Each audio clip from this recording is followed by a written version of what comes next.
Selamat malam, salam sejahtera untuk kita semua. Saya Yoel Pratama Senipar, mahasiswa Institut Teknologi dan Bisnis Indonesia dari program studi D3 Akuntansi dengan NIM 23030052. Pada kesempatan malam hari ini, saya ingin mempresentasikan tugas mata kuliah saya di mata kuliah Akuntansi Biaya 2 yang diampu oleh Ibu Vikaria Purwotarigan. Sebelumnya saya ucapkan terima kasih untuk Ibu Vikaria Purwotarigan selaku dosen pengampu di mata kuliah ini. Dan tidak lupa juga untuk teman-teman yang menonton video ini, saya ucapkan terima kasih. Apabila ada komentar, kritik, saran ataupun masukannya, silahkan tinggalkan di kolom komentar. Baiklah, selanjutnya saya akan masuk ke pembahasan. Dalam mata kuliah akuntansi biaya 2 ini, saya mengambil topik yaitu biaya bahan baku, biaya tenaga kerja, dan biaya overhead yang menjadi dasar biaya biaya pokok produksi. Dalam video ini saya akan menguraikan 4 poin utama, yaitu biaya bahan baku, biaya tenaga kerja, biaya overhead pabrik, serta keterkaitan ketiga komponen ini. Biaya produksi sendiri dibentuk oleh gabungan dari biaya bahan baku, biaya tenaga kerja, dan biaya overhead. Untuk akurasi perhitungan dari ketiga biaya ini, itu akan menjadi dasar penentuan harga pokok produksi serta laba. Maka dari itu penting untuk memperhatikan detail dari masing-masing perhitungan biaya ini. Menurut beberapa ahli, ada penjelasan dari masing-masing biaya ini. Menurut Mulyadi 2015, biaya bahan baku ialah biaya perolehan bahan yang secara langsung digunakan dalam produksi barang jadi dan dapat diidentifikasi secara langsung dengan produk tertentu. Menurut Supriyono 2018, biaya tenaga kerja ialah biaya yang dikeluarkan perusahaan untuk memperoleh jasa tenaga kerja dalam proses produksi. Dan menurut Bastian dan Nurlela 2019, biaya overhead sendiri ialah semua biaya produksi selain daripada biaya bahan baku langsung dan biaya tenaga kerja langsung. Biaya bahan baku. Biaya bahan baku sendiri memiliki karakteristik yang pertama, dia dapat diidentifikasi secara langsung dengan produk. Kedua, menjadi bagian fisik dari produk jadi. Tiga, jumlahnya material atau signifikan. Keempat, dapat diukur secara akurat. Untuk klasifikasi bahan baku ada dua. Yang pertama ialah bahan baku langsung dan kedua bahan penolong. Bahan baku langsung ialah bahan yang langsung mendasari sebuah produk atau bahan utama dari produk tersebut dan dapat diidentifikasi dengan mudah pada produk jadinya. Untuk bahan penolong sendiri ialah bahan yang digunakan untuk produksi tetapi tidak mudah untuk diidentifikasi dan biasanya jumlahnya relatif kecil. Contohnya untuk bahan penolong ini ialah lem, paku, dan sebagainya. Untuk metode penilaian persediaan bahan baku ada 4. Yang pertama adalah FIFO, first in, first out, yang artinya barang yang pertama masuk itu yang pertama dikeluarkan. Yang kedua ada LIFO, last in, first out, yaitu barang yang terakhir masuk itu yang pertama dikeluarkan. Yang ketiga ada metode tertimbang, metode rata-rata tertimbang, dan keempat ada specific identification atau identifikasi khusus untuk bahan tertentu. Masuk biaya tenaga kerja. Biaya tenaga kerja sendiri dapat diklasifikasikan menjadi dua. Yang pertama, biaya tenaga kerja langsung dan tenaga kerja tidak langsung. Untuk tenaga kerja langsung ialah tenaga yang secara langsung mengerjakan produk sehingga produk dapat diselesaikan.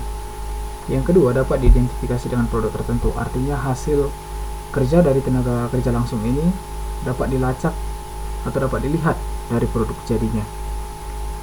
Kedua, tenaga kerja tidak langsung ialah tenaga kerja yang mendukung proses produksi, bukan turun langsung untuk proses produksi. Ini contohnya adalah supervisor dan quality control sales, cleaning service, dan sejenisnya. Untuk komponen biaya tenaga kerja sendiri, biasanya ada 5. Yang pertama adalah upah pokok atau gaji dasar untuk tenaga kerja. Yang kedua tunjangan, ini biasa tunjangan jabatan, keluarga, transport, dan sejenisnya. Untuk ketiga ada lembur, ini adalah upah yang diberikan untuk jam kerja yang di luar jam operasional. Yang keempat ada insentif, yang kelima ada jaminan sosial. Untuk biaya tenaga kerja sendiri memiliki metode pengupahan. Yang pertama berdasarkan waktu kerja, yang kedua berdasarkan unit produksi, yang ketiga gabungan atau kombinasi dari waktu kerja dan produktivitas. Untuk pencatatan biaya tenaga kerja sendiri ada 4. Yang pertama dia menggunakan kartu absensi, yang kedua lembar waktu kerja, yang ketiga ada rekapitulasi harian, serta yang terakhir ada ringkasan dari gaji. 3. Biaya overhead. Biaya overhead sendiri memiliki karakteristik yaitu dia tidak dapat diidentifikasi langsung dengan produk.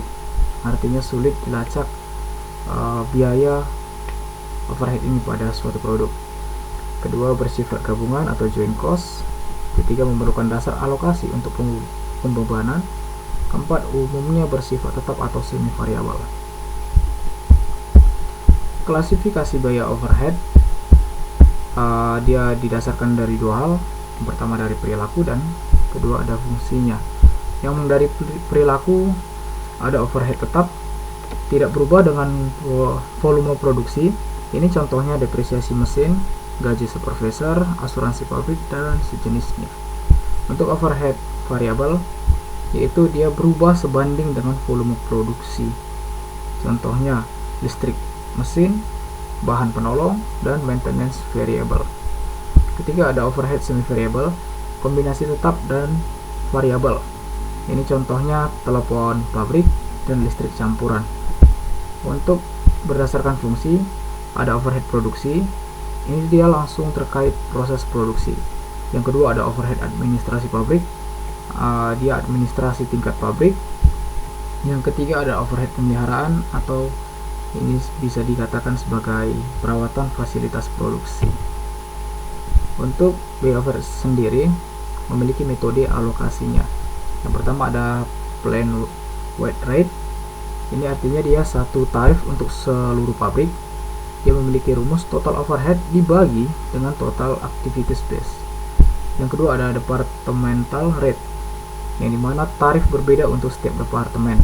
Ketiga activity based costing atau ABC. Ini menggunakan multiple cost drivers.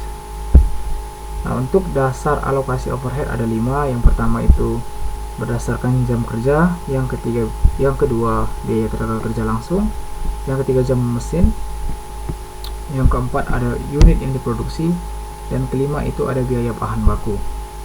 Untuk tahapan alokasi overhead sendiri, yang pertama diawali dengan estimasi, kedua perhitungan, keempat aplikasi, dan diakhiri dengan analisis. Ini biasa selisih overhead atau over under applied.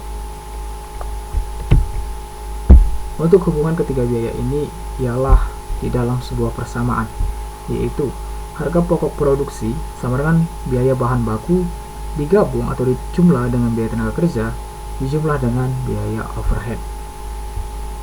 Jadi maka dari itu penting untuk mengidentifikasi atau mengenal baik itu biaya bahan baku, biaya tenaga kerja, dan biaya overhead pabrik, karena semuanya nanti akan digabung untuk menciptakan harga pokok produksi. Untuk harga pokok produksi sendiri ini memiliki tugas yang sangat penting, ya salah satunya adalah untuk pengambilan keputusan. Yang pertama ada product pricing atau dasar penetapan harga jual, dan kedua analisis profitability produk, dan yang ketiga adalah pengendalian biaya produksi. Maka dari itu untuk harga pokok produksi tidak bisa sembarangan ditentukan, harus benar-benar sesuai dengan biaya bahan baku, dengan biaya tenaga kerja, dan biaya overhead. Baik, sebagai penutup, ketiga biaya yang telah saya sebutkan tadi adalah inti dari biaya akuntansi biaya. Pencatatan yang tepat adalah dasar harga jual dan laba. Tanpa akurasi, keputusan manajerial bisa salah. Maka dari itu, kesimpulan dari video yang saya uraikan ini adalah untuk mengenal dan untuk mampu mengidentifikasi masing-masing dari biaya bahan baku, biaya tenaga kerja, dan biaya overhead, sehingga untuk menentukan harga pokok produksi nanti bisa tepat. Jadi saya rasa cukup presentasi yang dari saya. Sekiranya ada kekurangan, saya mohon maaf. Selebihnya saya ucapkan terima kasih. Selamat malam. Shalom.